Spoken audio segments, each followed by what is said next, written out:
میرا سوال بلاول صاحب ہو چکا ہے، یہی سوال تھا کہ جو ایسے اسٹیٹمنٹس آئی ہیں خاص طور پہ آپ کا جو یہ وزٹ رہا اور اس پہ جو آپ کو باقاعدہ جو ورڈ یوز کیا گیا ٹیررزم کا کہ ٹیررزم اسٹیٹ کے اسپوکس مین ہیں، اسپوکس پرسن جو تھے وہ یہاں پر آئے تھے.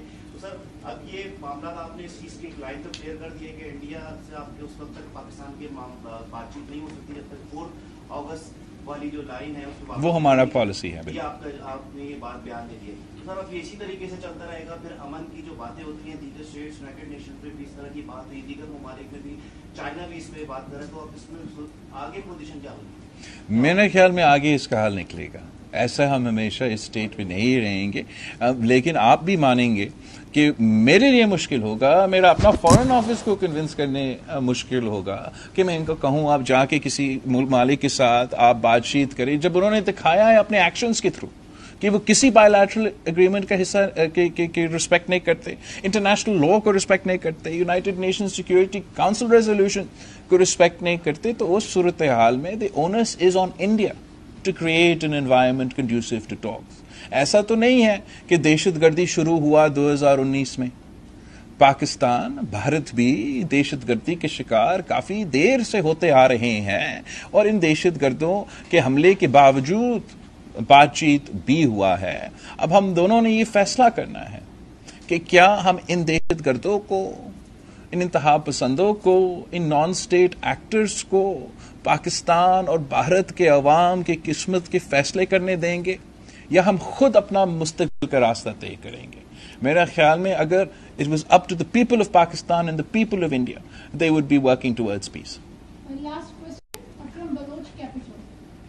سر میرا سوال یہ ہے کہ جس طرح انڈیا نے ایک متنازع علاقے پر قبضہ کر کے اگست 19 میں اور ایک لکیر کھینچ دیا تھا بھارت اور پاکستان کے درمیان تعلقات کو، اور پھر اس کے بعد آپ کا بھی موقف وہی ہے کہ جب تک انڈیا بیگ نہیں ہوگا انڈیا سے بات چیت نہیں ہوگی. لیکن جو سفر کر رہے ہیں دونوں ممالک کے عوام، خاص طور پر ہم اپنے ملک کی بات کریں گے جہاں بھوک و افلاس ہے، معاشی تباہی ہے، ماحولیاتی جو ہے نا تباہی ہے، جو صورتحال ہے، تو یہ جو لکیر کھینچی گئی ہے تو یہ لکیر مستقل طور پر قائم رہے گی، اور اسی طرح ہم ماحولیاتی جو تباہ کاری ہے ان کا جو ہے نا سامنا کرتے رہیں گے، بھوک افلاس، بے روزگاری اور ساری اسی چیز کا جو ہے نا سامنا کرتے رہیں گے، یا آگے چل کر یہ جو لکیر ہے اس کا کوئی تعلق نہیں ہے ہمارے دوسرے جو مسائل ہے. And I don't think that it can happen in perpetuity, because ظلم آخرکار بڑھتا ہے پھر مٹ جاتا ہے. کب تک بھارت انکار کرے گا کہ یونائٹڈ نیشنز جس کا ہم سب ممبر ہیں، کہ ان کا کب تک، how long can they deny international law?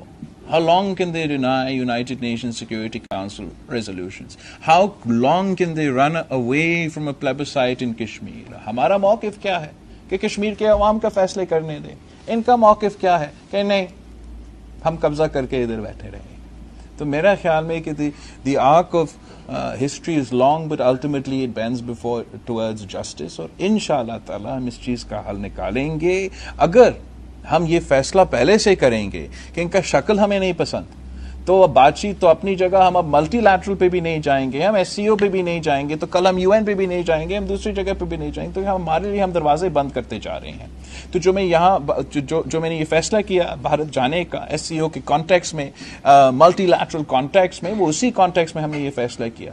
لیکن جا کے ہم نے ایک فٹ پرنٹ چھوڑا ہے، اور مستقبل کے لیے جو ہے وہ کوئی اور چل کے اسی فٹ پرنٹ پہ چلتے ہوئے ان مسائل کا حل نکال سکتے ہیں. حمید سمرو صاحب جی فارغ مشرا صاحب، یہ بتائیں کہ آپ نے ابھی حال ہی میں برٹش سے پاکستانی پہ خدا کا جو مشن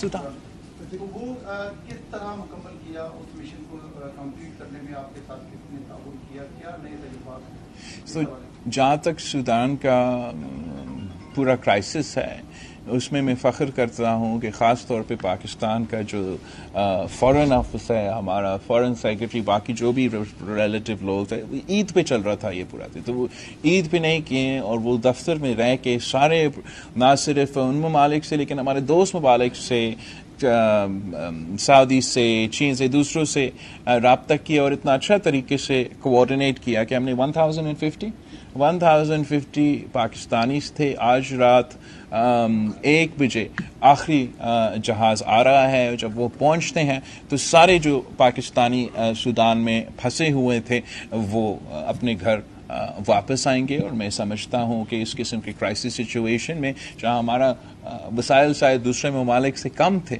ہمارا زیادہ محنت کی وجہ سے ایک بڑا کامیابی ہوا ہے. اور انشاءاللہ تعالی ہم ان سب کو خوش آمدید کہتے ہیں Pakistan. Thank you every body.